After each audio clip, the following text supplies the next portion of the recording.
شێخ بای ساڵەبانی لە تەمەنی 74 ساڵیدا کۆچی دوایی کردو لە گۆڕستانی ڕاپەڕین بە خاک سپێدرا.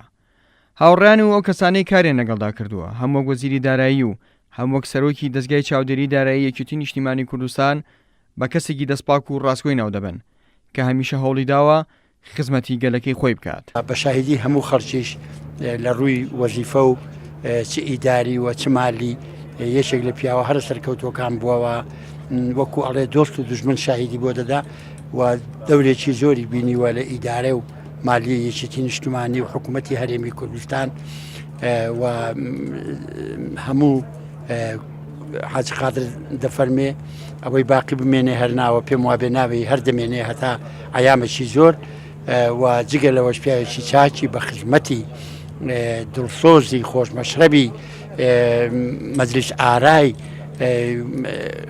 بە هاواری هەموو کەس و دۆست و خزم و برادرێکیەوە لە هەموو مناسبەتیش کۆمەڵایەتی ئامادە بوو. بەڕاستی پیاوێکی دەستپاک، داوێن پاک، دڵپاک، هەرچی سفتێکی باشە هەیە لەو کابرایە هەبوو، لە ژیانە دوژمنایەتی نەئەزانێ، لە ژیانە هەوڵی کار و کردەوە بۆ کردەوەی باش بۆ خەڵک ئەنجام بدا. بەداخەوە ئەمە زەرێکی گەورە بوو لە ئێمەکەوت. بای ساڵەبانی ناوێکی ئاشنا و دیارە ناو کۆمەڵانی خەڵکی کوردستاندا، هەرکات ناوی شێخ بای دەنێرێت هەمووان وەزارەتی داراییان بیر دەکەوێتەوە کە لەو سەردەمەدا وەزیر بووە و توانیوێتی خزمەتێکی بەرچاو بکات. ژمارە 5 پەرلەمان کە تایبەتە بە وەزارەتی دارایی و ئابوووریەوە کۆچکردو کابرایەکی زۆر دەستپاک بوو، زۆر نەزیه بوو، زۆر ڕەوشبەر بەرز بوو. لە هەموو کاتێکا لە کاتی وەزیفە هەوڵی یاوین ئیشی ڕاز بکەین لەسەر تعلیمات و ڕێنمایی بڕۆین، قەت هەوڵی ئەوەی قەت مەجای ئەوەی پێناوین کە ڕێگایەکی دوور لە ڕاستی بگرینە بەس.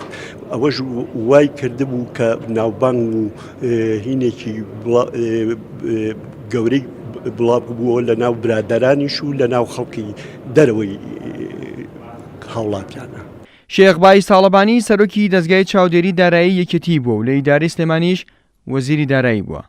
لە کابینەی پێشووی حکوومەتی هەرێمی کوردستانیش وەزیری دارایی بووە. لە تەمەنیدا چەندین بەرپرسایەتی حیزبی وەرگرتووە. بای ساڵەبانی نەخۆشی لەوە زیاتر ڕێگەی نەداوە بەردەوام بێت لە خزمەتکردن و دوای ماوەیەکی زۆر ملولانەی لەگەڵ نەخۆشیدا لە تەمەنی 74 ساڵیدا لە سلێمانی کۆچی دوایی کرد. ئارام عەبدوڵڵا، کورسات نیوز، سلێمانی.